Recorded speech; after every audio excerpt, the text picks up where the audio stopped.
And we are live. What's up? What's up? My teeth are rolling out. What's up? I'm Crunk Chocolate.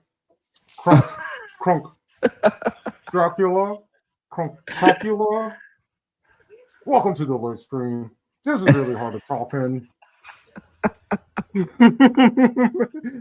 I will just throw it in when I'm not talking, take it out when I am talking. Cheers. Smart. See, you got a little. I was a little thirsty before, and got my nice little backup of my blood. How's it going, Sharpie Charlie? Tarek will be joining us in a moment. Crunk, that was incredible. I didn't see that coming. Here.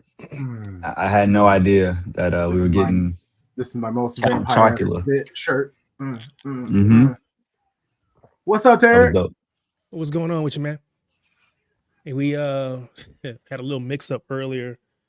I was on. Well, I wasn't even on. I was just coming home from work. Jumped on Martin Mancunian Way, and he went to when they were done. He went to redirect everybody over here, but I think he picked a date in November because you have them all spelled out. So there's some people sitting, or at least they're logged in on November 20th or 21st or whatever it is. So I'm trying to get them to switch over here. So we'll see if they pop up or not.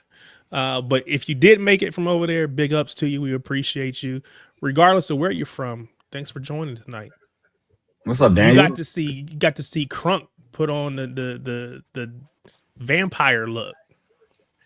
You know what's been coming on TV and my wife and kids have been watching? What's the vampire movie? Twilight. Oh yeah, I belong in there. But they didn't have no black vampires. Like yeah. You got to go like, what's that, Vampire in Brooklyn? Yeah. Or Blade. Shouts to Blade. You know. Hey, hating. There you go. That's hate, Jake. That's hate. Just Crunk eating the egg is hilarious. Man. It's dentures. I don't have good insurance as a vampire. Sorry. We had an amazing show for you. Dagan, first time on. I'm super excited. Some Brighton, and then Dollar General. It was right next to the grocery store. I was like, what can I get that is cheap and on the I'm doing like a Frankenstein with like a group of people. Like we're all doing like classic things, and I still have to make the bolts on the neck, and I couldn't toss that together with everything I was doing today. I was like, what's the next best thing? Cool. Vampire. Easy. Simple. Try to bring the vibes. I know exactly where we're going to start with some conversation that popped up on social media about VAR and why it can easily go awry, but their analogy it's pretty spot on. We'll find out. Let us know your thoughts. Decisions down when you're looking at things in slow motion. Sometimes like a peck in the cheek can look like a porno, like sorry for what but do you know what I mean? Like when you slow things right down, it kind of distorts the contact or the type of tackle and stuff like that. And just in case, I'll play it again. Slowing the accent, might be a little confusing for some. Decisions down when you're looking at things in slow motion. Sometimes like a peck in the cheek can look like a porno, like sorry for what but do you know what I mean? Like when you slow things right down, it kind of distorts the contact or the type of tackle and stuff like that. Panel thoughts? I mean, he's not wrong. I love the analogy. I never heard it before. I sent it to Crunk because I was like, yo, this is hilarious. But I guess it can, right? But I'm a person that enjoys VAR because I would much rather the right call be made than we have a whole day on Monday where you have 10 calls that were clearly missed and it's a bunch of controversy. And yeah, in England, they suck at, VAR, but in Champions League, it's great overall, comparatively. So I don't know. I like VAR. I like technology. I live in 2025. I don't live in 2005. So I guess, the elderly group The people that like the old school, y'all got it, but give me all the tech. Why are you taking shots at old people, man? I mean, just because I was born in the 70s. I mean, what do we do? Like my kids be like, you were born in the 1900s. Ooh. I mean, accurate. They're not wrong. What they say, Terry, they say a hit dog a holler. I'm just saying, I didn't say a name. I didn't call out no names. I didn't call out, what birth year. I'm not a fan of VAR necessarily, but I don't care. It is what it is. Actually, I think you're right. I think it's probably the implementation in England that everyone is upset about.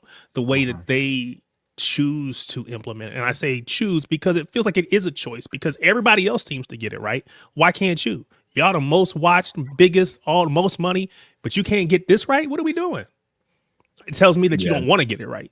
I don't know. PGMOL sucks. And like when I watch La Liga, when I watch Bundesliga, like you be like, oh, here is this going to VAR. Oh, they got it right. They flipped it or they, upheld the call. Okay, cool. We move. It doesn't But they take still forever, get it wrong though. There's still times where they get stuff wrong. And I'll be like, how do you get it wrong when you have VAR? That's the part that throws me off. It's like that is a frustrating part. Yeah. You're supposed to get that right. Are they choosing to not use it? I think the issue is, so can I be conspiracy theory for a moment? Because again, we just seen with the NBA, how they were rigging poker games, how they rigging all this stuff. They got the inside scoop for the bettors and all this other stuff. VAR is a way that you can manipulate the outcome if you want to. I'm not saying they are, but I can't prove that they're not either. I mean, we did have a whole scam in Turkey. It was like hundreds of refs that were involved and got betting things and, But I feel like that is a possibility. I try to live in this sporting world. I try to live like, okay, hopefully I'm going to believe that it's not happening. But like, for example, when everybody like a call goes against us as a City fan, my thing is like this: would I want that same call for our striker or for our player? And it's like, usually I'm like, yeah, like that's a foul. I hate when we get called for it. But it is a thing in a way. Like I get it. I think the frustrating part and the reason why I said that it could be rigged is because we don't always get those calls that we would look at and say, I understand why they called it. I would want to get that call. But then it feels like, and I'm sure most fans would say the same thing, it feels like when it's your team, you don't seem to get that call. Now, again, that is me putting on my City blue blinders, my blue glasses. I'm sure that is not an accurate reflection of reality, but I ain't done the math to check it out. But that's exactly how it feels. So anyway, I love it. Gold on tech. Facts. People having to run to the little cooler. I love the NWSL VAR system that it's in a cooler. Like, that's so funny. Is it really? I don't. Yeah. That's crazy. They'll like pop open a cooler and like look at it. And I don't think it's everywhere, but it's definitely a lot of places that the VAR system is like it's wild. Yeah. Oh yeah. Well, and it doesn't help that every summer they go and change the rules. So they tweak the wording so everyone has to adjust to the new phrasing of everything. After seeing how they ref the past pop around, they lean on it so much. Yeah, well, and that was even like the Premier League tried to change where they were like, hey, we're giving the refs the power to just say move on, where they can make a call and say that that's the call, that's that, but then it also undermines what VAR is supposed to be for. They're trying to figure it out, but they don't. I hear Crunk talk about Pythagorean theorem or something right now. With this lisp and it's popping out. It's very wide. It's very clunky. It's one size fits all. And there would be spit flying everywhere. Yeah, shouts to Pythagoras though. Thank God we don't. Thank God we don't stream in the same room. Oh my God, that was disgusting. Get like one of those spit guards, like you just like a nice little clear thing in front of you, like COVID times. Like, nah, put that up. The Pythagorean theorem is a mathematical formula that states that the right angle triangle, the square of the hypotenuse is equal to the sum of the squares of the other two sides. I was like, did you look that up? Because that feels like a dictionary definition instead of just saying, You read ain't that that off like Google, a didn't squared you? plus, You read that isn't that Google? just like a squared plus b squared equals c squared? That's what that is, Yes, right? 100%. 100%. I'm like, wait, what is vampire, all I'm a this stuff you're genius. saying? I've been What are all alive these for hundreds of words? years. I just know this stuff. What do you mean? Mhm. What are all What do you these words you're mean? saying? And that is what is like calling all sides by like a toe. But that goes away. Wait, that we still have those calls, right? But it's Yeah. less subjective because now you have the automated or semi-automated offsides or whatever they're calling it. But you don't have to draw the lines like you used to and all that kind of stuff. But yeah, that it does feel like it feels kind of crappy when you get a goal taken off the board. Doesn't feel too bad when your team you get saved by that call though. Yeah, the save is nice. Like, ooh, he was offside. Yes, Like, thank okay. God. Ooh, that goal went in. I was nervous. See, that's what I'm saying. You love it when it's good for you. When it ain't good for you, you're like, oh my God, no, it was I'm VAR. selfish, of course. Nah, that's real. Very, very real. That was nice. That was a nice conversation. Good start. I'm gonna just do the Steph Curry when I need to talk. That's perfect. I like that. Yep. Get your stuff on. And- Watching the game right now. And let's bring our first guest on. Shout out Brighton, doing their thing this year. I'm super excited to find out how, oh, there we go. Talking about how I became a Brighton fan. Oh, hey, we were just talking about NBA, so that'd be fun too.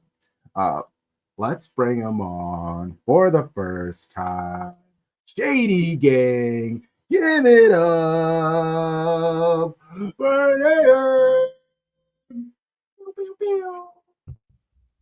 What's Wow. up? Sound effects. I appreciate that. Great to be here. Thanks for having me. Thanks so much for coming. Shouts to Dagan. We talked pre-show, and I just want to shout him out because he's a fellow Virginian. Petersburg, Richmond's finest. He's from the 804, from the 757, but it's the best Commonwealth in the country. So that's what we do. Especially for basketball prospects. Exactly. Yes, sir. Yes, sir. At least of my era, anyway. Yeah. How many Commonwealths are there? I think it's just PA and VA. I think it's just two. That's a great trivia. Kentucky, Massachusetts, Kentucky. Pennsylvania, and Virginia. Massachusetts. Yeah, you can't forget them. So 4. Okay. Yeah, we're definitely the best. Devin. Shouts to the 7 cities.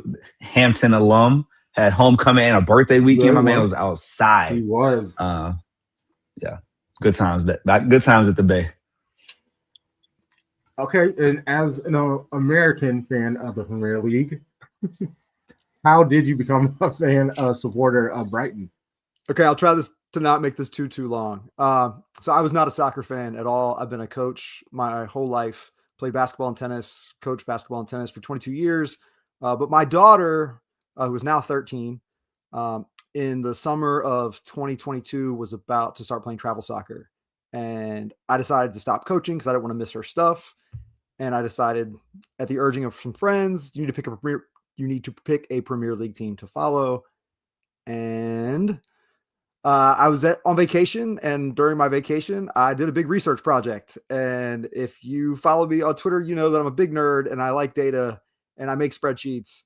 And I made a big spreadsheet to compare Premier League clubs. I ruled out the Big Six. I ruled out Newcastle with the takeover. And so that narrowed it to 13. Long story short, I fell in love with Tony Bloom. And, if I became a billionaire growing up following a team, buying that team and taking it from a lower level to where it is now just seems like the dream. And so that really appealed to me. The way he was doing it also really appealed to me. We could talk more about that later. But yeah, I wanted to pick a team that I thought had a sustainable model for success and whose best years were ahead of them. And wanted to be able to talk about soccer with my kid who was in love with the sport. And that's it. That's how I became a Brighton fan. I love that.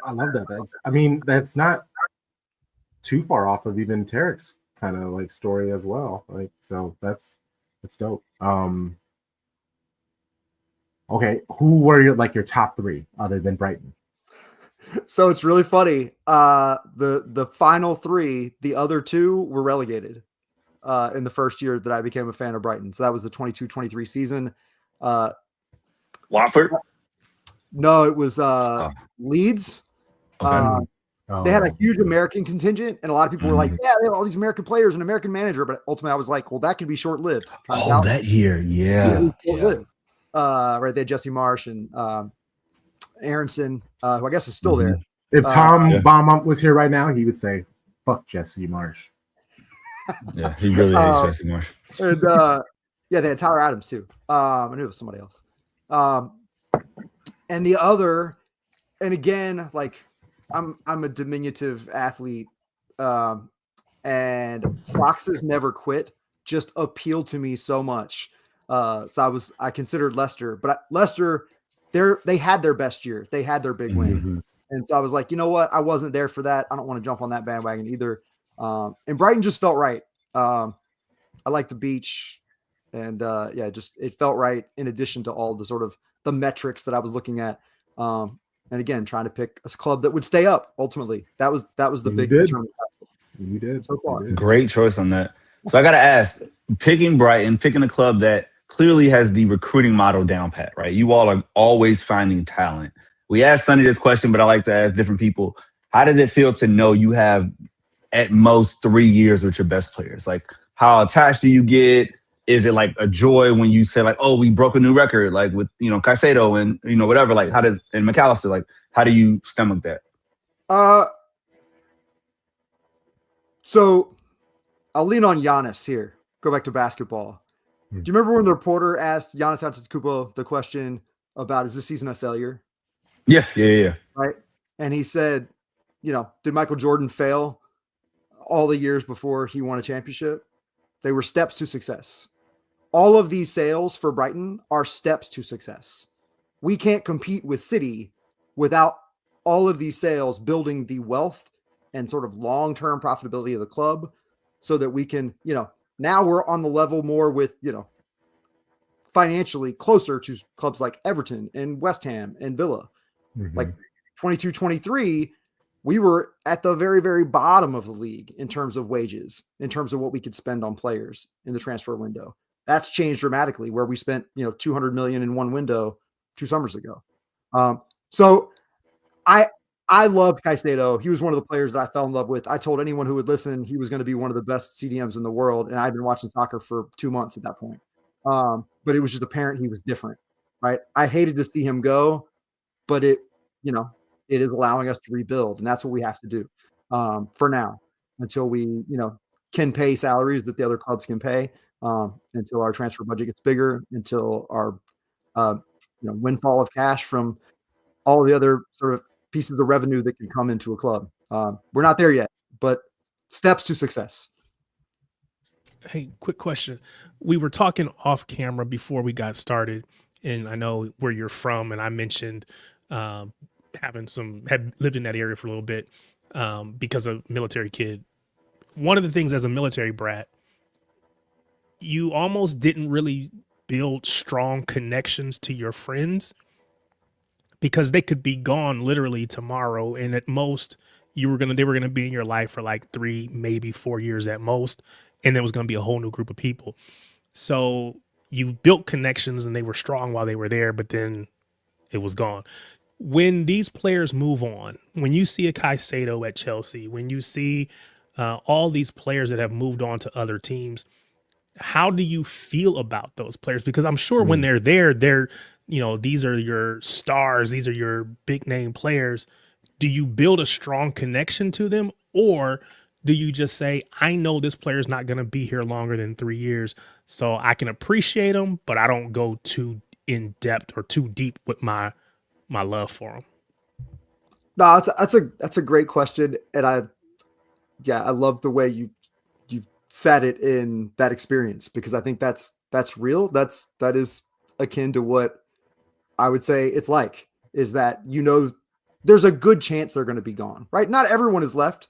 Some guys do stay for a number of years. But that's not typically the best of the best, the best of the Kenny best. Welbeck, let's go. Right?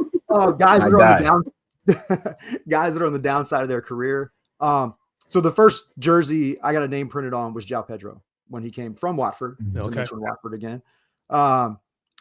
And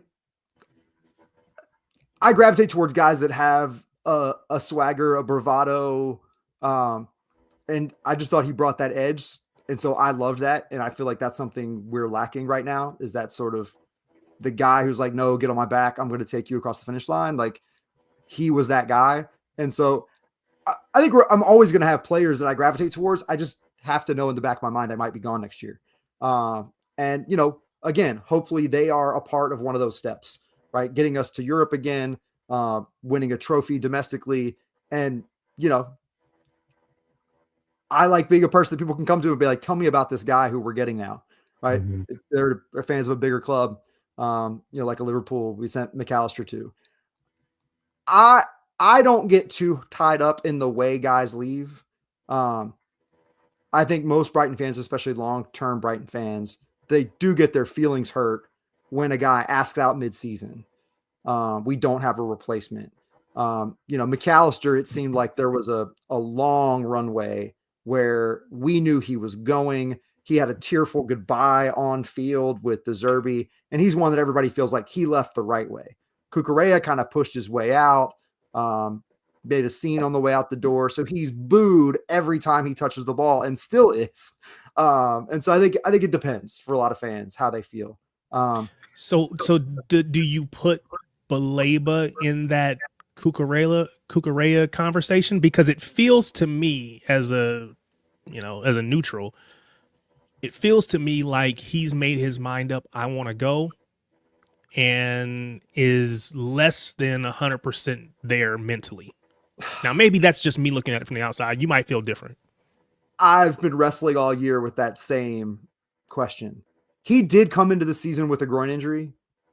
For a player like him, that's a big deal, right? If you're scared to go, because that's what he does, right? His explosiveness, going both ways, is like his biggest strength, I think. And so I saw that tentativeness, and I wondered, is he playing just not to get hurt? His character around the club the entire time he's been there has just been a joy. He's the guy that's in every video. He's smiling, he's clapping, he's, grabbing and wrestling around with the other guys. So it just doesn't seem like he's the bad apple type. I do think he's a human being. And if he really wanted United, it came about really, really late. And I'm not sure, but I believe the club was probably like, look, man, we can't do this right now. We don't have a replacement. We weren't prepared. And so I do think there was some tension. I don't know that he's intentionally sabotaging his time, but I do think he's trying to get his head right. And that feels human. Like that feels natural. Because again, it's a very long season. And I think sometimes we get caught up in like, oh my God, like it's already October. It's like, bro, we go to May. Like we got 7 months left.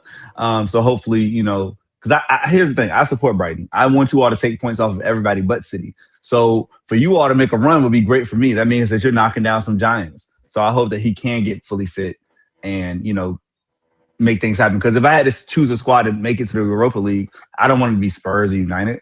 That's supposed to be Palace or Brighton, that type of club, right? A Villa, like forget all the rest of the big six. Could care less. Okay, so you sort of mentioned that hoping within the next few years, Brighton will be able to hold on to players, have that wage bill that will be able to keep people. How far away do you feel Brighton are from that?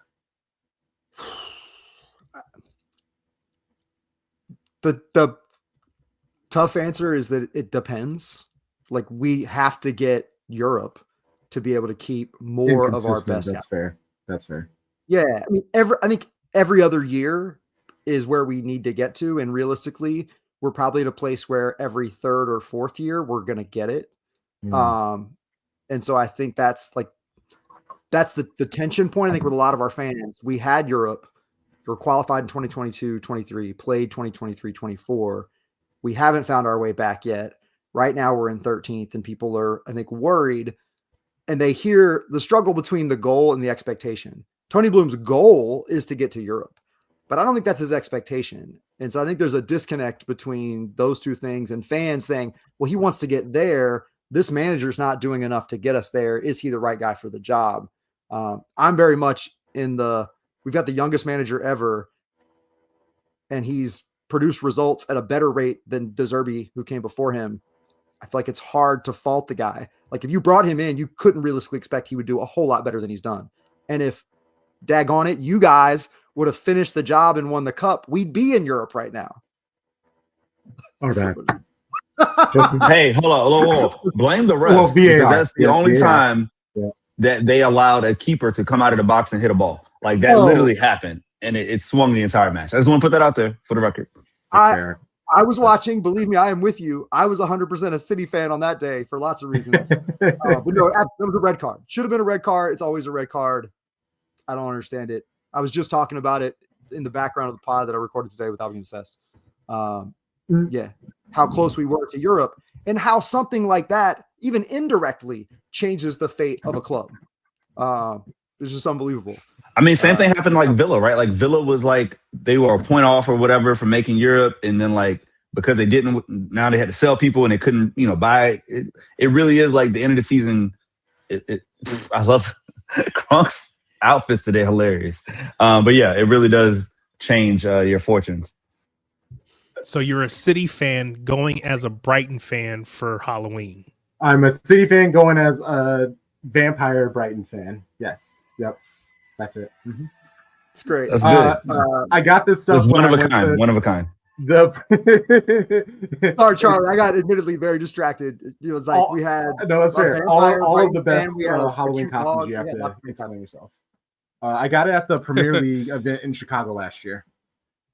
They were handing out a bunch of stuff, and I was like, I know some Brighton fans. I'll eventually give it to them, and here I am still with the bucket hat and the flag. And I had you on, and I was like, wait, I feel like I have some Brighton stuff somewhere. That's great. That's great. You got to put Jaimie's post up because it is so absolutely true.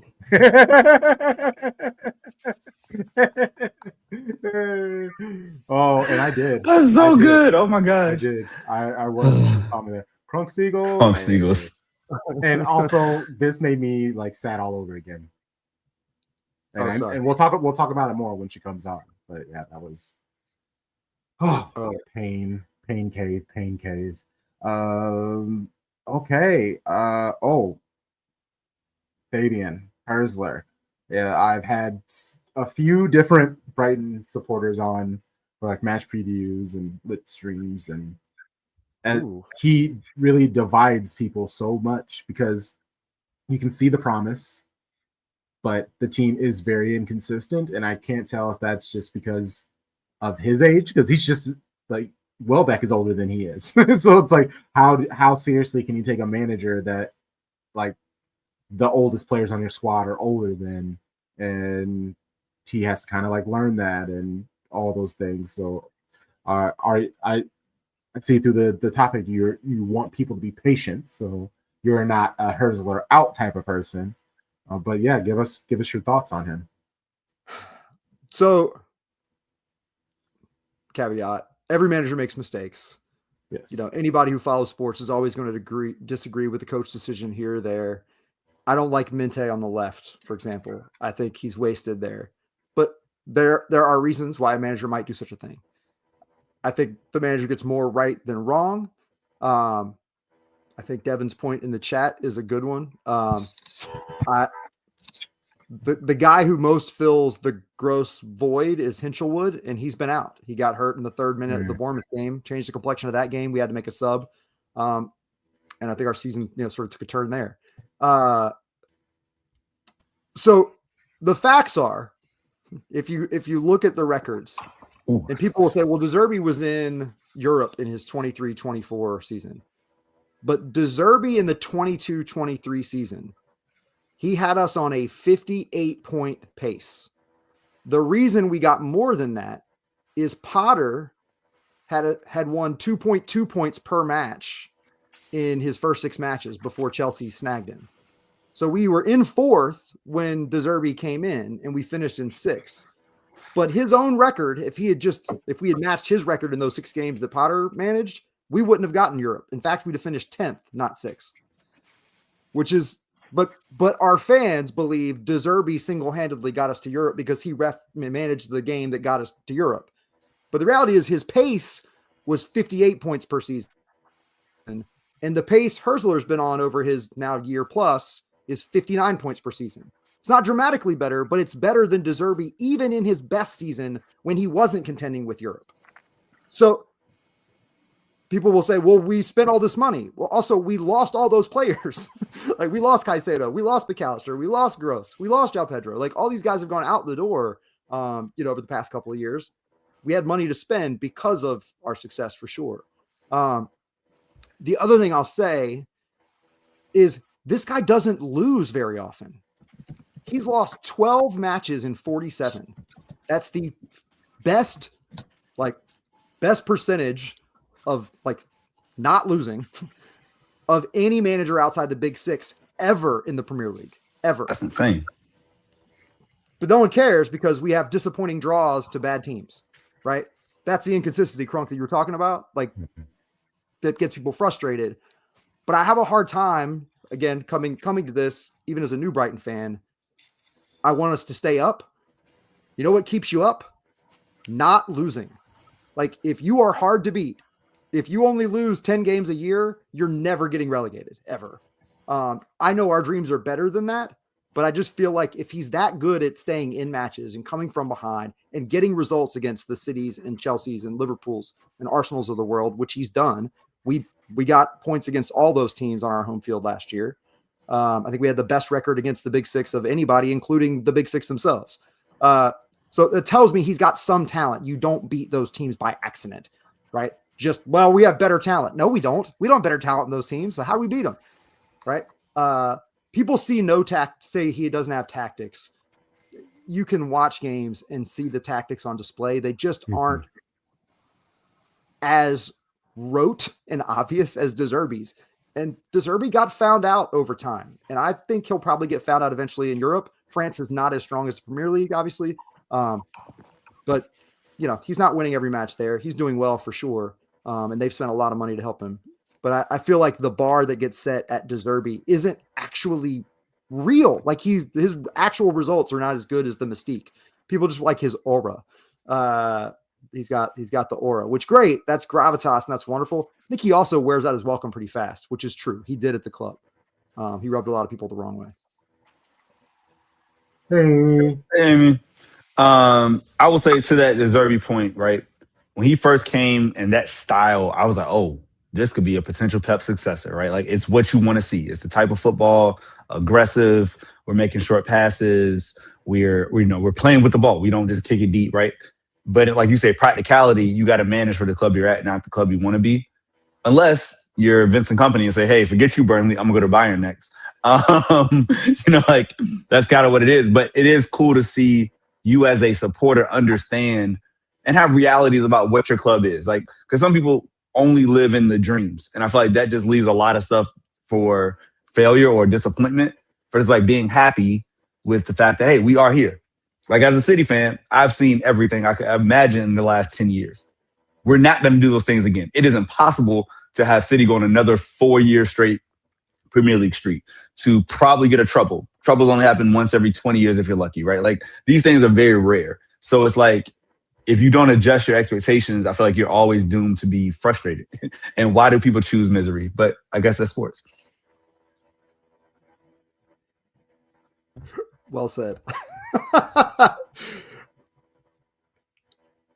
Well said. Appreciate it. Chat's coming strong. Always. Good time. Okay, well, before we get you out of here, quickly, do you beat Leeds? And where do you see Brighton finishing the season, placed? I predicted 2-1 earlier today, so I can't change that prediction. I like a 2-1 win against Leeds. They're really tough, man. They built a big squad of monsters, coming in with some Monstars energy. Space. Except for Nanto. He's a tiny little dude. Fair. I have not watched them for 1 second this season. Now I'm intrigued. Now I got to check them out. I literally haven't seen a second of Leeds. Yeah, I'm with you. Charlie. I haven't paid attention to him, but I was trying to figure out how I fit Calvin Phillips, formerly of Leeds, into the Monstars thing. He is the one who lost his powers, and he's trying to get them back. Yeah. Oh my gosh! They Calvin shade. he's the Barkley when Barkley didn't have any ability. I think there was like a little very bad. muscular Monstar too. That's My not bad. Yeah, right? it was because Muggsy Bogues was in there. Yeah, My bad. I shouldn't have came for. My man has made it back to the bench. He's traveling with the squad at a cup game. Let my man have a long way back. You know, he's on the road to recovery. It's okay. Pep was guilty you're right, my into bad. putting him in that bench. And that's okay. Whatever happens, happens. Doesn't matter how you get there. He got there. I'm surprised right? he didn't come off the bench though, did he? No, because the game state wasn't ready for that. But he was there. All right, he was an option. I'm not gonna talk about why he didn't play, but he was there. I'm sitting on a bet with a positive cash out for Brighton to finish top 6. So I suppose I should honor that original position that we're going to finish 6. If I had to bet again, I'd probably say 8th, but I still think we're in that 6 to 10 range. Yeah, I really fair. do. No, Yeah, that's fair. definitely top half of the table. Like for you all, I think finishing 12th is like a failure, right? It'd be like, wait, Brighton's 12th? What the hell? It's certainly a disappointment, if not an outright. Okay, fair. Not a failure, disappointment. Yeah. And I think looking at the compactness of the league right now, and I know we're early, but if we're 12th and we're 6 points out of 6, that's different than if we're 12th and we're 15 points out of 6, right? Because again, I think the goal is to be in that conversation for Europe in the last couple of weeks of the season, and we've seen that pack in the middle is growing. Well, please plug yourself. Let people know where they can find you and the things that you do. Oh man, you can find me on Albion Obsessed. I have to give a shout out to Albion Obsessed. Proud of Joe and all the people that make it happen. We were nominated for Football Content Awards, Best Premier League Podcast. We were finalists this year, which is crazy. Like, one, if you told me I would be talking to anyone about soccer 3 years ago, I would have said, "You're crazy. I don't know anything."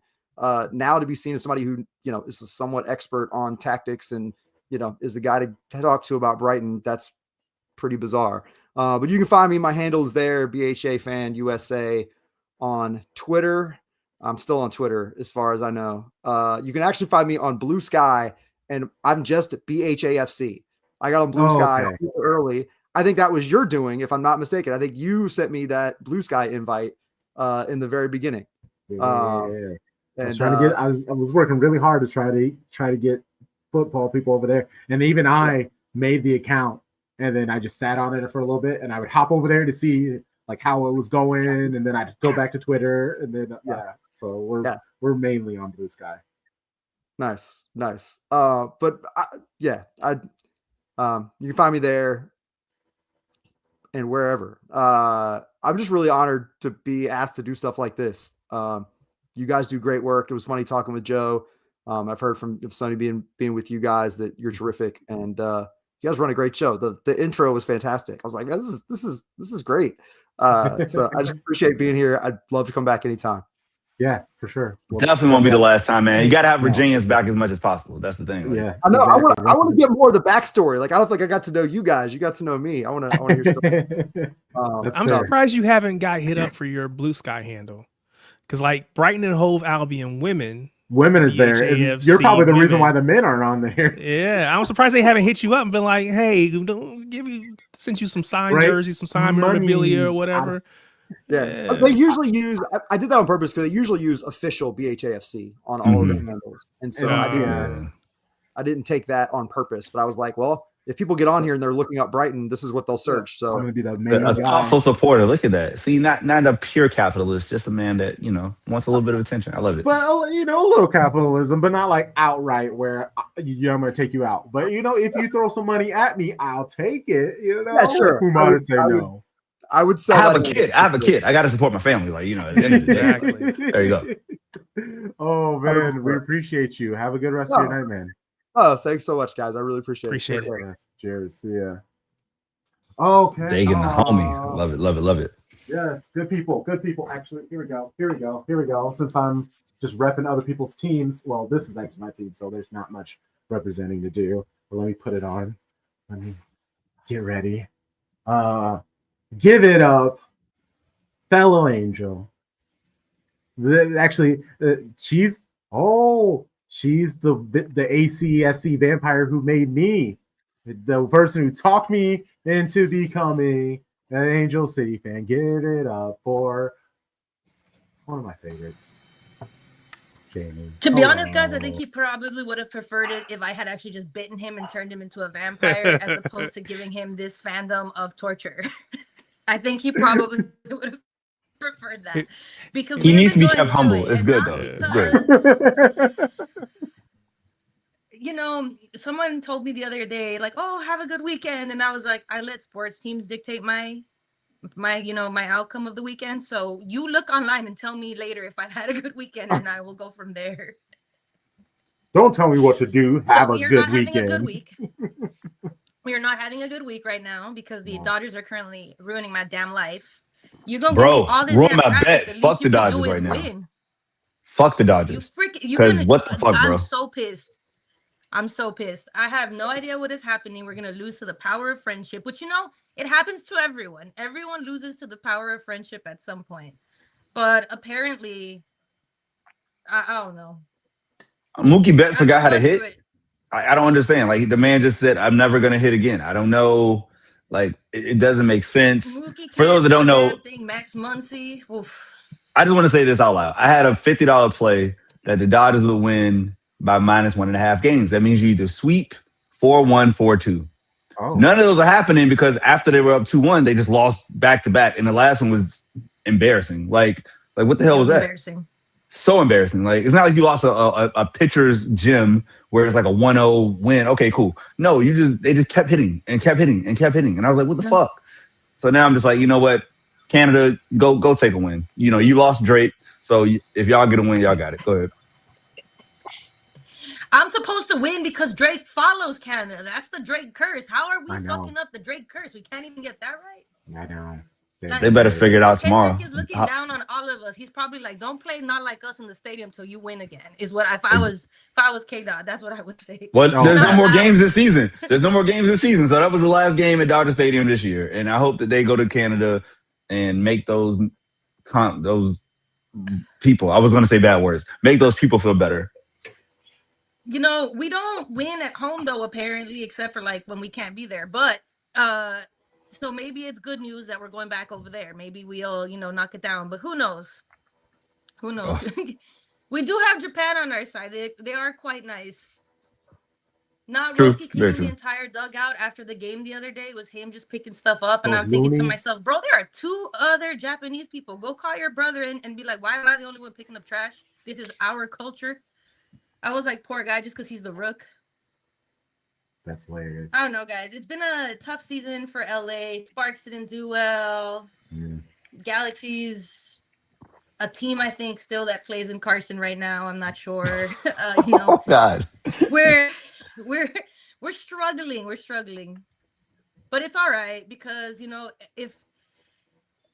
if the one thing about me is I tell this to everybody, when you're at Angel City games, it's like you don't talk about other sports, right? Because the only thing we probably got in common is the fact that we all watch Angel City. Everyone is like mostly transplants, and even the non-transplants, you've got the Clipper-Laker divide, you've got the Angel-Dodger divide.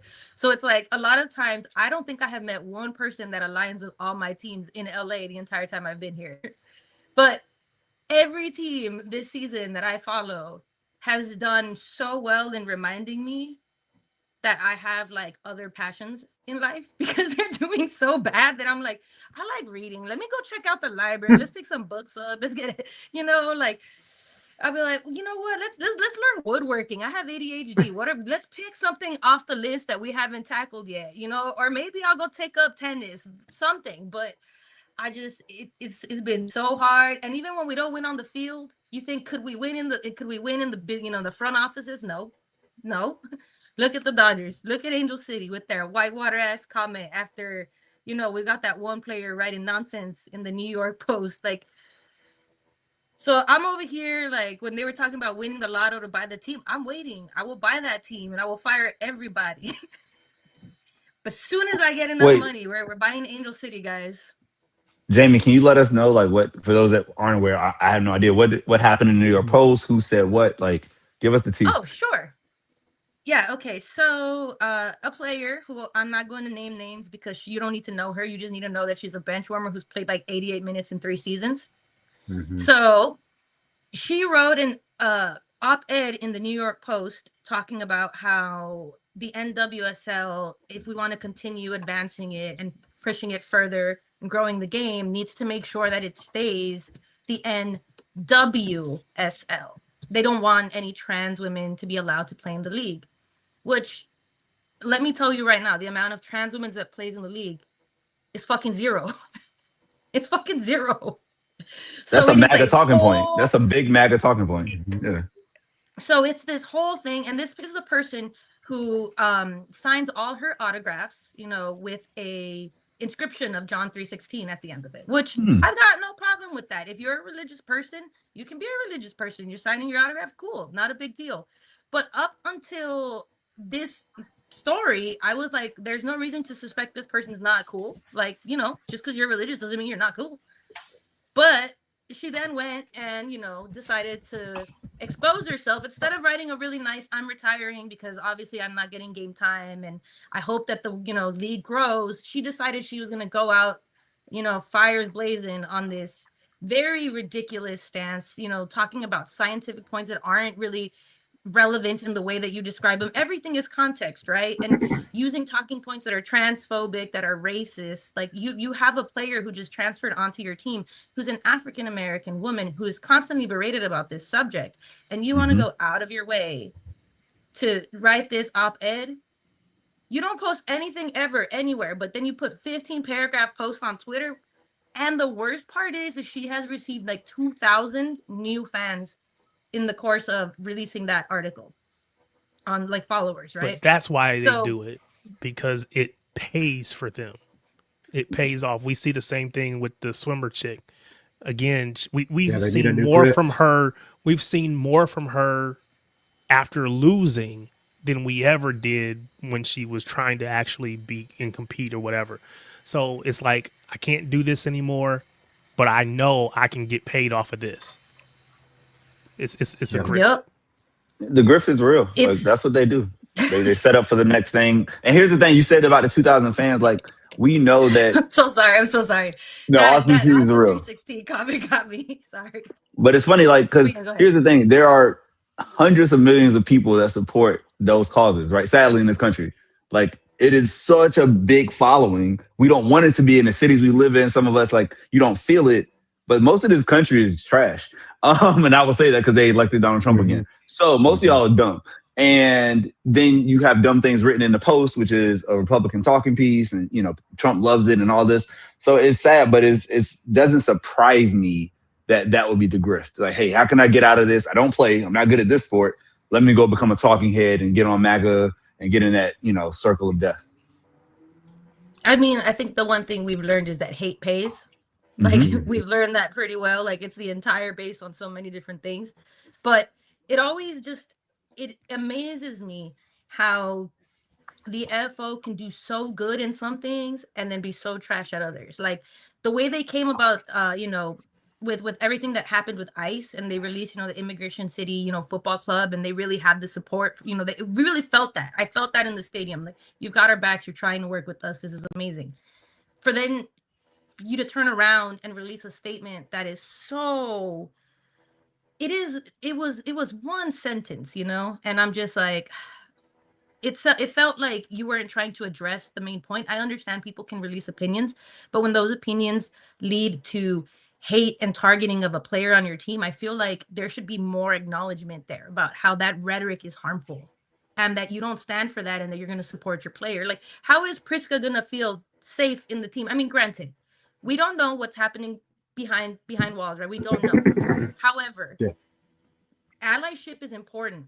And if you tout yourself as being a team of the people, and you tout yourself as being in tune with your community, and you're constantly bragging about how Angel City is pride games 24/7, it doesn't matter what match it is, how are you not going to take a more firm stance on a subject that directly affects your players and your fandom? And you're honestly, no, it's not necessarily constituents, but like if these are the people you're trying to represent, right? You wear the crest for the city, it baffles me how they're so good at some things and they miss so bad at others. Yeah, and Angel City put out like a very lukewarm announcement, basically being like, "We've heard the stuff. Stop adding us." And just general, we don't like that type of behavior. But yeah, then we haven't heard anything else and other from it. And there are some people that I know that they can get information, and really they are keeping everything pretty kind of like close to the vest. They're not really letting anything out at all. So it's been very interesting. I just want to know how a team in LA manages to have 3 different kinds of racists over the course of 4 years. Like, what kind of vetting process are we putting our players through that you guys can't get that right? Like, it is, and I'm not trying to be funny. I'm just saying we're a city full of minorities, full of, you know, you would figure that they'd be doing some kind of research, some check, some kind of thorough background check that would give any indication that the people that you're having are not safe for everyone that's present. You know, and it's just not good for because at the end business of the too. day, yeah, they're already losing. We just came off of a season that was supposed to be better than the last because our star was good, and then we didn't play her, and then we placed, as of right now, we're 1 position on the table better than we were last year, but we still have a game to play. So who knows what happens in Chicago, right? So it's frustrating because I feel like if you're gonna suck on the field because you guys can't get it together with how you managed your players the first time around, with that Ennio Luco drama, with not being able to, you know, it felt like there was a real clash going on. You didn't get anything established. And now 4 years later, why are we like a tech startup? Why are we having to start from scratch? We're losing our best players to England. You know, it's just, what good does it do me to be a fan of the highest valuated NWSL team if all I get is participation trophies and like we're winning in the stands? One sec, guys. Hey, that LA life. Active. Yeah. Got him. Where the helicopters got cameras. It was also like really unfair. I live right by the freeway, so man, beats like that. It beats like that. Talk to us about being at Ali and Christian's last game. Like, how was all that? I mean, obviously we know how the game played out, but in itself, how was the experience, the fanfare, all of that stuff? I'm not gonna lie, we were already kind of like good when the game started because we knew we were out, like as fans. So we were just like, let the girls play. Like, we're out. Like, at this point, let them play, let them have fun. Like, what do we, you know?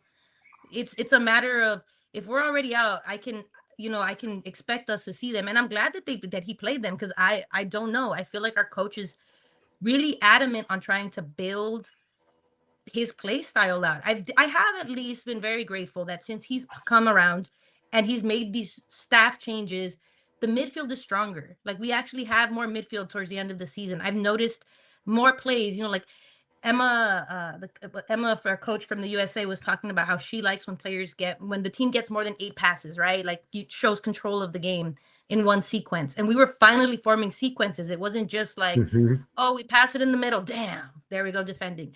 We were finally building something, which is great, you know, and it's exciting. It's just, I'm so tired of being the positive person that's like, all right, this is our year, you know, because our players are healthy. We've got this going on. It's a little harder to sell that now, even to myself, just because of everything that's happening, not just with Angel City, but in the NWSL, you know. And I think even kind of like as a broader thing in women's sports, with, you know, the WNBA kind of going back and forth with that CBA, like, I think we're at a point again where the women's leagues are pushing for more fundamental change, driven by the players, that the front offices and the ownerships aren't prepared for, you know. So I'm hoping that at some point with Angel City, we can get to a point where it's about the soccer. It still very much feels like we're a brand. I still feel, you know, like it feels like we're a destination, but not necessarily for the game. Like, people are coming to hang out at the games. People are coming for the ambiance, for that feeling of camaraderie, you know, and it's great. I love that. But the competitive drive, we see it from the players. We see it. It's just not translating to wins. And I think that a lot of that comes from different aspects of, you know, them finally getting to a point where they're putting in players and keeping that rhythm growing, building. I can see what our coach is trying to do with our, our core young kids. It just sucks because I feel like we finally had something we were building. And then you hear that Chelsea has come and snatched arguably our biggest star, who we were building the entire team around moving forward. And we know for a fact that they wanted to come for her and her sister too. I'm glad we locked her into a more expensive contract because otherwise she'd be gone soon as well. My concern is we become a feeder club for this big talents because we can put people on the map. We have that exposure. And I don't want to just keep losing people to other leagues or other teams because they're more competitive than we are and they pay more. Like, we need to put that product on the field as our own team. Yeah, I was just going to say, it feels like NWSL as a whole is becoming more of a feeder league for WSL over in England. I could be wrong, but I don't know. It's not like a personal thing about Angel City, but just the league as a whole. And I would say the same thing about MLS, right? There's things that they need to do to really truly establish themselves as a top level league. Otherwise, they will always be a feeder league. It's probably harder on MLS just because, how big Premier League and all those other leagues are. But if NWSL isn't careful, they will lose all those players and all the momentum to WSL, and it'll be like it is now where everybody's trying to go to Europe because you want to play Champions League, which you can't do here. So you want to do that anyway. I'll be interested to see what there's like the new competition that's coming up, or like they're doing like there's a CONCACAF Club World. Right But there's going to be a new Club World Cup that allows those teams to play each other, and so you can actually battle it out on the pitch as opposed to in the hearts and minds of people, whatever. So we'll see. Go ahead, Charlie. You trying to get jump? No, I was like on the East Coast. Like, I am worried being over in the DC area. Like, I don't want Trinity to leave, but we know Michelle Kane's got connects. I want her to leave you so bad because we've got a nice forward position open in Angel City. No, she'll need to go to LA. She's good over here. LA's a nice place. She's gonna go to Arsenal or some bullshit like that. That's the thing. Like, it's like, but the thing is, like, it's fearful. Like, hey, your best player. Now, it hadn't happened with the rest of the Triple Espresso, right? And I think a lot of that is family, right? Sophia Smith, Mal Swanson, but Trinity is the one who's like, hey, my partner, if I want to be close to him, he in Europe all the time. So, I might need to just go ahead and go to Arsenal or go to not Chelsea or go to City. But it's like, I don't want to lose her here. Like, I want to keep Americans here where I believe it's the most competitive of the leagues. And you do get the team that can win the Olympics and is going to go far in the World Cup every time. Like, so I don't know. But that's to come from the league. Like, can you change the rules? Can you get rid of the salary cap? Like, they got rid of the draft, which was great. Like, can you get rid of the salary cap and like just let capitalism take hold? Because I think that would actually help Angel City the most. If you said no cap, no fee, like just say, hey, go spin a bag if you got a bag. Like, that would be amazing. Mm-hmm. I would love that. I mean, I know that we need to have some kind of parity, and I understand that, and I'm fine with the parity. I just feel like there needs to be some kind of forward movement where we can pay our players more, and they don't just immediately figure, if I want to make money, I've got to go out of the country. That's where I'm at. Like, Ali Riley at the ceremony, she said that she hopes, which is really funny because these are the two kind of players and two people they are. Like, Kristen's like, she's like, I'm so glad, everything that we've worked on, I can see everything happening. It's amazing. She's like, all right, peace out. And then Allie's like, I hope you guys don't even remember me because soccer gets so good that I'm a footnote because the women's soccer has blown up so great that we don't even remember the suffering. And it's like, it's so great that these are both icons of our game because they bring both two mentalities that are very important, right? We have the supporters in our game that have helped and encouraged and are like the ear that listens, the shoulder you lean on. And then you have the people that push as well. You have Kristen, who stood up for rights, who's helped, with negotiations. And getting to watch them at that game, for the final time, it was really interesting because Kristen she walked barefoot with Tobin and across the field.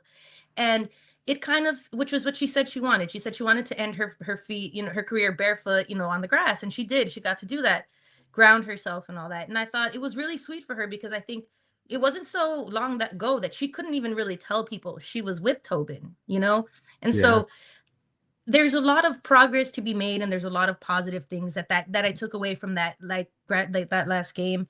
And I think that it was nice to see Kristen feel fulfilled in the sense that she had accomplished what she had set out to do for herself. And it was great for Allie to see that as well. But what was even better is to understand they did two completely different things, but supported the game ultimately. Like both of their efforts led to great change within the game. And it was because of who they each were as individuals and how they moved through the world that they changed that. You know, Kristen with her words and, you know, her poise and being able to stand steady in the face of racial, you know, aggression and controversy. And then you have, you know, Allie, who just lives with her heart wide open, who's like, I'm going to make space for you and accept you and give you time to speak and try and change your mind. And it really all came across in the game because of the way they said goodbye to the game was very much very Allie and very Kristen. It was very sweet to see.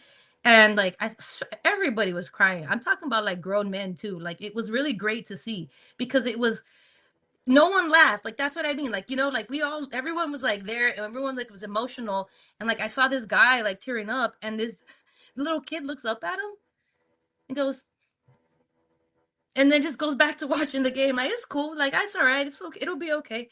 Ain't nobody making fun of him. And so I thought that's the whole point, right? Like, you're creating an environment that's safe. Like, that's how I know that in the stands we winning, because we are creating safe environments. It's a place people want to be. You feel encouraged. But I'm waiting for the rest of the Angel City stuff to catch up to where the supporters are. Like, you look at all the supporter groups that have released statements. It's way more firm, and you know way where we stand. We are 10 toes down for Priska, for trans people. None of that wishy-washy stuff like the FO. So it's good to see that at the very least, if they don't got us, we got us. You know, like the community will always take care of its own. Very well said, Jaimie. Absolutely amazing. Thanks. And I understand why you're in the spaces where you are, leading those chants, you know. Like shout. Yeah, I don't know how many more seasons of that I got in me. The rheumatoid is telling me I'd be doing way too much on there. Hey, that's fair. You gotta pass the baton over eventually. Yeah. Spirit Squadron. Yeah, RRC. They're Shout out definitely Spirit Squadron. Yep, they're people who do their job. I think I just saw a video that Sarah Gordon and Angelina Anderson had a statement, and they basically were like, the FO won't speak up for us, but we got it. It's like a minute and a half long. I have not seen that because I was like working. I'm just seeing it. It's like 7 minutes ago. 7 minutes ago, someone posted about it on social media. So it'll kind of slowly start making its rounds. To me, if the players feel like they've got to release a statement, that means that clearly they don't feel like they're being held down, you know? Yeah. So that's a concern.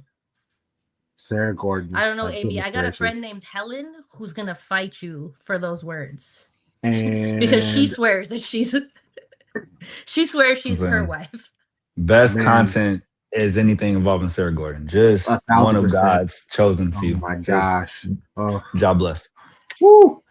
My friend made me a Sarah Gordon t-shirt where it's one of her walk-in entrances, and she's got these like white boots on, and then she's got boots on, a little skirt and this outfit, and she's walking, and I got it made and I was wearing it, right? And I wear it out, and some guy stops me and he goes, "Hey, 1 second, not to be weird. Who's that?" I was like, that's real. And I go, "Oh, I was like, "Oh, this is Sarah Gordon." And I go, "She's a soccer player who plays for Angel City. If you want to see all of this up close, can't you come catch a game?" I got to tell my Sarah Gordon story. So back when I was in LA, my principal in my school, her and her husband had season tickets to like the club box area, whatever. And so I went there, and this is a point when Gordon was injured. And so I'm just sitting there, you know, you get access to free beer, wine, whatever, having a drink. And all of a sudden, this sunlight just comes out and just walks past me. And it felt like I was in a movie. Because I looked over, and she's like at the bay beside me. And I'm trying everything to focus on the match, which is to my right. But to my left is just God's glory. And I'm just like, oh my God, how is one person who plays sports so well also this beautiful? It doesn't make sense. Like the math didn't math. But that was one of the best days of my life. Like I'll never forget that moment. I was in her like aura, truly. Like it was ridiculous. No, dude. That is my favorite thing about the field club tickets. I'm not gonna lie. So that's where I have my season tickets is field club because I told my husband that I would not go to. I wouldn't buy a Dodger ticket for 10 years if he let me get the bougie seats at the Angel City game. And he was like, I don't believe you. And I was like, I will not buy it. I have plenty of friends who will buy me Dodger. I won't buy one. He didn't realize that it was like I was still gonna get to go. But so now I got the bougie seats and I love it because when you like after the game, like all the players, people usually hang out in there. Like I'm always talking to like John and Bev, like Allie's parents, and you're right. Like after the game, sometimes too, they'll come out like the players. Like Ma came out one time in just like her sports bra, like her shorts, and I was like, "Girl, did you forget half your clothes?" And she goes, "I'm going home. It's hot." And I was just like, "Do you? I'm not." Because they're so down to earth. Like they're so cool. Like that's the best part is like not one person, not one of these players. Like every time you stop, they make the most time for you. I can't say enough. Like I will say our players I feel the love from them, and I know they feel the love from us. Like at the very least, that's very symbiotic in our dynamic. It's usually us beefing with the FO.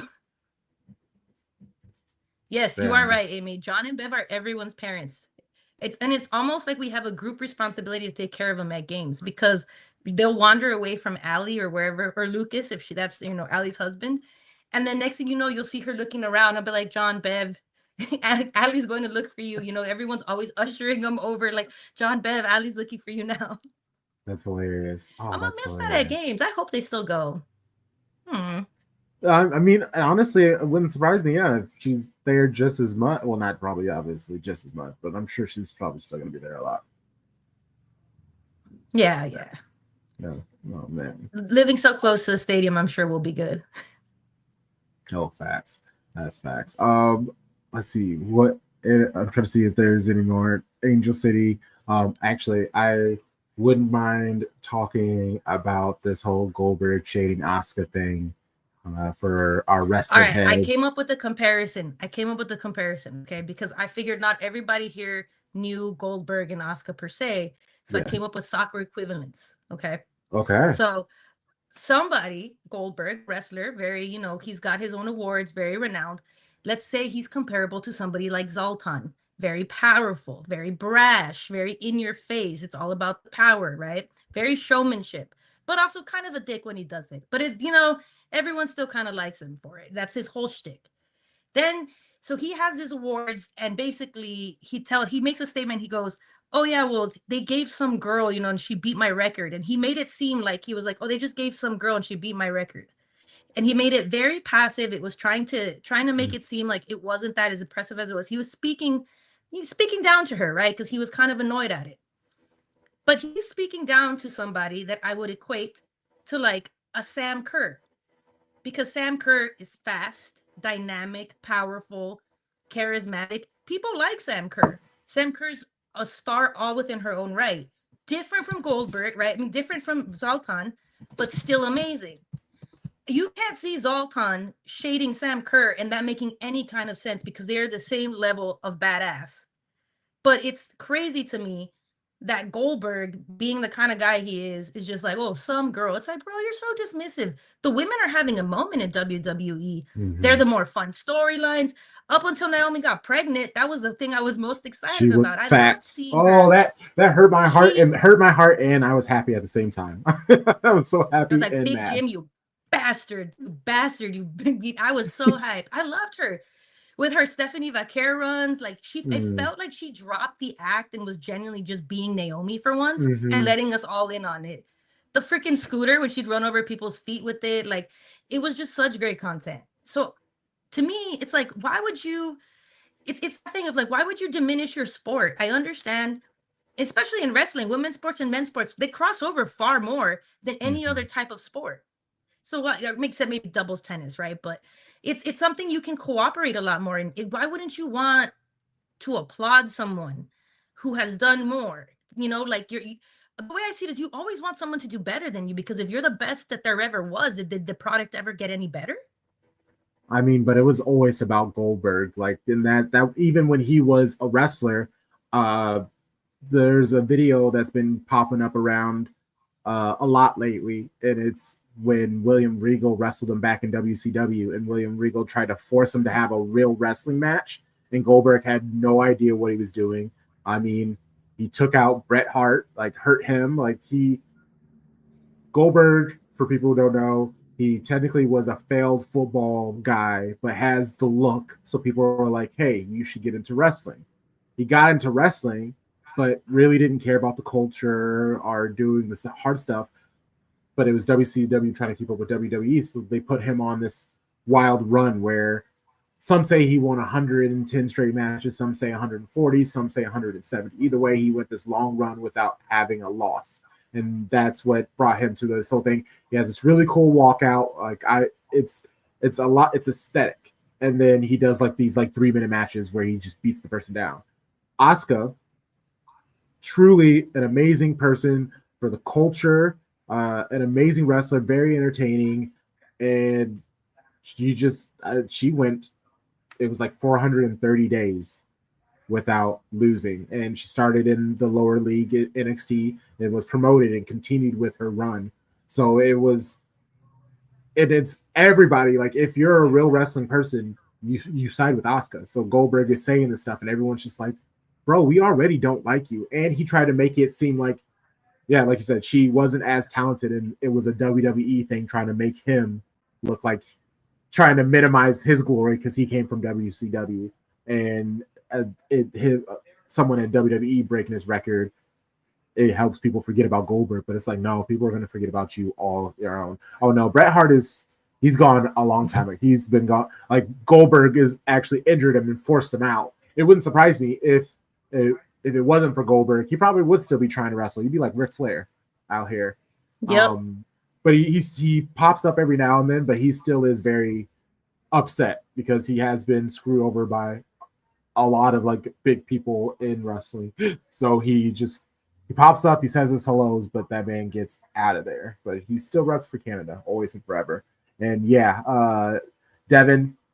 So we have a wrestling podcast in our network, and Devin is one of my show bros for that. So Gotcha. I'm very much aware of his love for Asuka, very much. I'm sorry, Devin. Justice for Kyrie. I can't wait till she snaps and slaps the shit Oh out my of us. gosh, it's She so gotta get like, an insane elbow.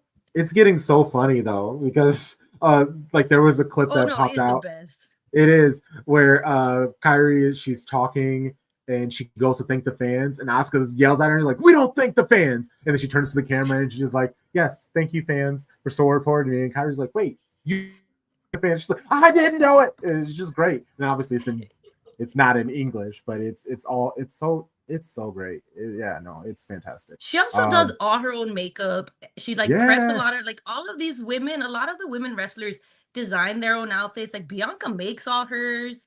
You know, like it's really disheartening when your legacy isn't that great to begin with, but you've somehow become someone with a legacy, and then you become the hater. It's like, why is that what you go with your route? Like, why are you not uplifting? Like, you could have made this a cool moment. You could have been like, oh, they gave Asuka, she beat my record. Like, well, look at, she's amazing. She's done X, Y, and Z. Good for her. And then probably would have earned him some kudo points. Honestly, it would have. People would be like watching Because- Goldberg matches and stuff, and now he's turned more people away. Like people really don't fuck with him, and he's also saying this because he knows Triple H doesn't like him. So like that's a whole other thing. And he said it also in that quote where he's just like, yeah, and I don't get along with Triple H, Hunter. It's like, yeah, good.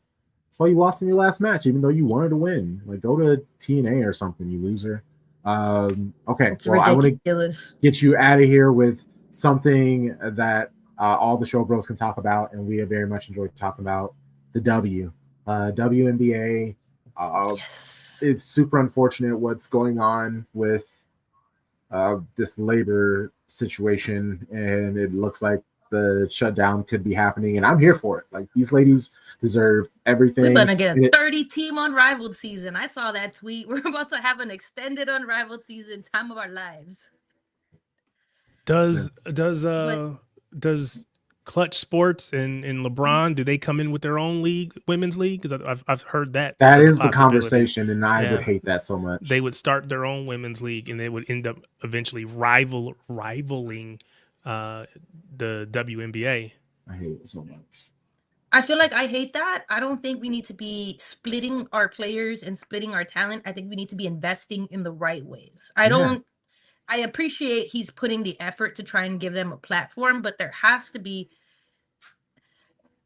I mean, isn't that in essence kind of what Unrivaled is doing? Like, isn't him coming in to like save the day? No, not to speak ill of it, but isn't that kind of like hero complex? Like, we've already got the women trying to save it. Like, couldn't you just invest in Unrivaled instead of trying to now compete with the W? Like, what's the still difference? be seen as a guy. Well, the Unrivaled is a 3v3 league, right?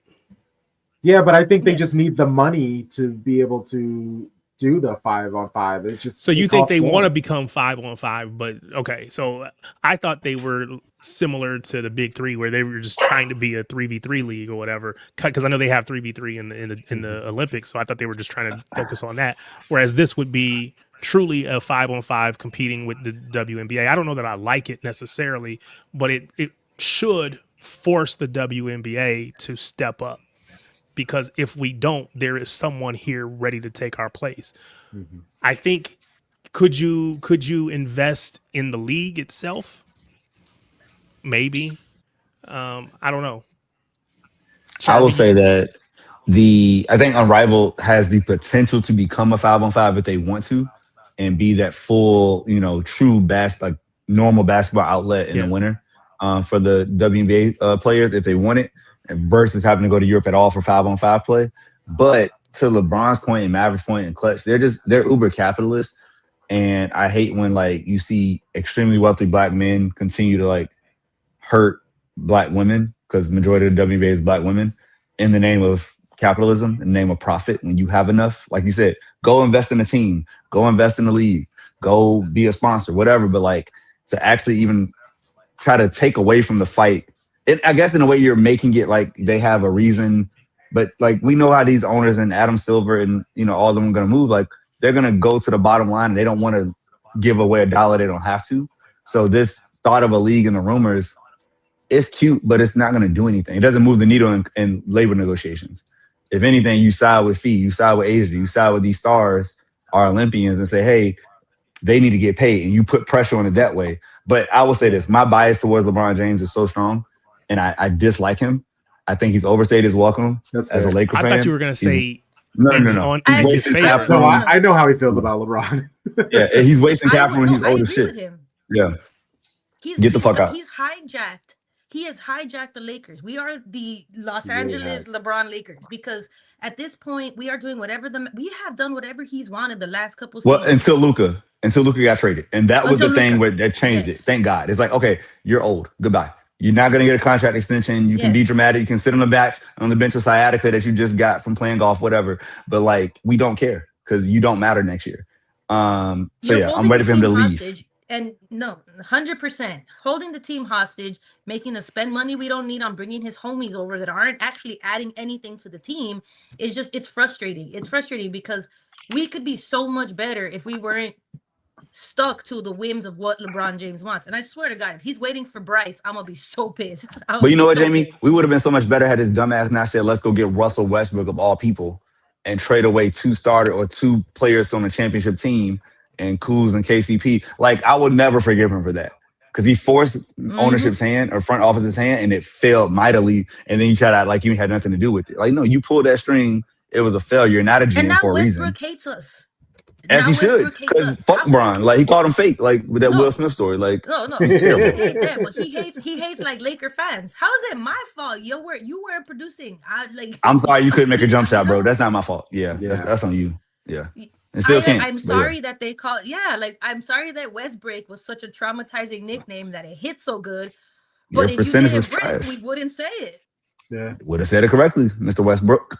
Back when you were winning MVPs and such. And sciatica is very real. It's a real thing. The fact that his old ass waited until you were 41 to start golfing. Come on, bro. You thought there was gonna be no effects. Tarek, talk to us in the over 40 crowd. If you golf a lot, I feel like you're destined to hurt your back or tweak your back or do something that wasn't happening 5 years ago when you weren't golfing. Am I right? Yeah, and I don't even get to play as much as I'm sure he does. And he played all summer. He was all on all the videos. Get your old ass out of here. Go be a father. Go take care of your daughter. Like, go show up every day. Stop traveling around the country. Go be a dad. You don't want to be a dad or a husband. You going to have LeBron coming for you like he came for Stephen A. Smith in a minute if you don't be careful. Dad, I don't matter to him. Show up on the list stream. He's just going to pull up. Pop up. Anything, I'll tell you to your face, big man. I don't care. I'll stand behind you, Charlie. I'll stand right behind you. It ain't 2021 no more. Get out of here, bro. Get out. It's frustrating, and I think a lot of Laker fans feel like that. I think the reality is, okay, that's a lie. A lot of Laker fans that know ball feel like that because if you don't know ball, you just assume we've got the best player in the world. Why aren't we winning? LeBron sexual. Yeah.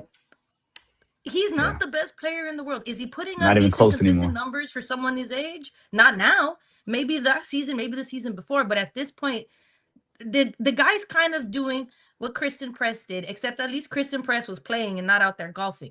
They're sitting the bench out when they could, and they have this potential, but he's not actually doing anything outside of it. It just frustrates me. I feel like the fact that he got us Bronny pisses me off so much. Like, why do we have Bronny James? Why did we waste a pick to send him off to the G League, to then put him in preseason now after he's been a full season in the G League to look like he should be back in the G League? He's not an investment that made any sense. I just get mad. Daniel, that's a good point. He is. I mean, he was third team All NBA last year. But the problem with LeBron is this: you can't win a title. I don't care about making the playoffs as a Lakers fan. I want rings. I want banners. Like, if you aren't making a banner happening, you're wasting time. So therefore, would you say that with that salary slot? All time. I mean, he's below people that have won multiple titles. He's only won one. Like, our greats have won 3, 4, 5. Like, that's the standard, right? Like, Shaq at 3, Magic and Kobe with 5, Kareem with 5. Like, that's the standard of greatness as a Laker. As an NBA player, yeah, he's amazing. He's won at 3 different teams, 4 titles. But for me, that was a cute year. But what you done since? Jokic knocked you out the playoffs 4 years straight. Like, it's cute. I'm happy that Luka, it's a white renaissance in LA right now. Shouts to Luka, shouts to American Luka and Austin Reeves. Shouts to Jake LaRavia coming in. These white boys are making me so happy. From Slovenia all the way to LA to Arkansas. That was 12? So I don't know. I don't know who 12 is. Oh no. He came out of Sacramento. I don't know who this guy is. Like, but he balling. There you go. I love that meme that's got the 3, like that's got Charmander, Charmeleon, and then Charizard. And Reeves and then Luka. Yeah, it's real. It's real. Those white guys, I'm here for it. Bye, y'all. The white lash. The white lash is great. Oh my God, that is incredible. Whoa, that's good. Oh, bravo. Gosh. Bravo. Oh man, I ain't gonna say nothing. I'm gonna sit here. So the vibes against Chicago Red Star this weekend, because this game does not matter at all. But do we at least end the season on a positive note? I don't know, because Angel City is kind of like the Lakers, where we play to the ability of our teams most days. And if we think that the team is not that great, we don't put the 110 and we end up somehow tying the Chicago Stars. I feel like they beat us the last time they were here. So it's just really interesting. I think they're going to put a lot of effort because it's the last game going into a new season. And I think that there's going to be a lot of contracts that are maybe going to be considered, like we trading, we doing. So I think that the players that play are going to give it their 110%. I think it'll be curious to see if they give any playing time to Ali or to Christian, or if this was the last time that they played and it was their big send off. I don't know if they'll get to play in Chicago. It'll be interesting to see. Although Kristen did play for Chicago, so maybe they'll let her. They'll let her play fair. As like a goodbye. I don't know. MA tied it up in the 80th minute, so it was a draw. The last match. MA can score now. Cool. Well, then that was back in June. So. Oh, you mean the last Chicago match? Yeah, sorry. The last one. Okay. Yeah, I was like, wait a minute. I was like, hold on. What day is it today? They played? I was like, sorry, my bad. No, you're good. Well, please plug yourself. Let people know where they can find you and the things that you do. I'm always around. I'm Jaimie Can't Dance on all socials. If you want to come to an Angel City game, hit me up. Where we always got tailgate time. I'm always there. You'll always see me. I'm one of those people, wavy, wacky, inflatable arms. So I'm usually pretty easy to spot at the games. I love it. I love it. Yes. All right. Well, and good with people. that, I do want to say I hope you guys take care with everything going on in this crazy ass country right now. Everybody make sure that we are taking care of each other and sticking up, because I'll be damned if I let them take one of my own when I'm around. Damn right. We all we got, baby. Mm-hmm. All right. Well, you have an amazing rest of your evening. All right, Shady Guy. It was cool having you guys on. See you guys later. Thanks, Jaimie. Oh man, what a good time. Who doesn't like us with the lit stream? Yes, Amy, she's there at those ACFC games. Next week we have a mostly city show because oddly enough, all the people I reached out to come on, they couldn't do November 6th, so it's okay. So we have 2 city fans next week. We have Fed of Nutmeg City FC coming back on. And then Megan, we rescheduled her back on. So the duelster, Vroom Vroom Baby, she will be on. And then Grant from Into the Channel is coming back on. So it'll be great. City, it'll be interesting to see what new kits Fed has gotten. And it's been long enough. We haven't had our obligatory Arsenal supporter on, so Megan's going to handle that. And yeah, going to be able to chat with Grant. Did you part your hair? I did. I thought so. I kept looking at it. I was like, I think what is going on? Yeah. Yeah, I was like, got the what in the centers is happening? Somebody was exactly when she said that, I was like, oh yeah, I can do that, energy. can I? Let me mess with my hair a little bit. Yeah, I've just been like slowly doing it through the show. It's so good. It's so good. Things I can't do. I tell kids all the time, I'm so jealous. I have no ability, but you got it, King. You got it. Oh man. Yes. Hey. They will quit. They will boycott everything. That'll never happen. This ain't Spain. And Spain even didn't happen. They had a thought. We'll just be happy with, and we're happy. Summer, give me the summer. summer. Yeah, we're very okay with it. We do not want like a real match. I don't need people yelling at us randomly on social media because that's exactly enough that happens already. Yeah, right. So obviously we've been to all the preseason tours.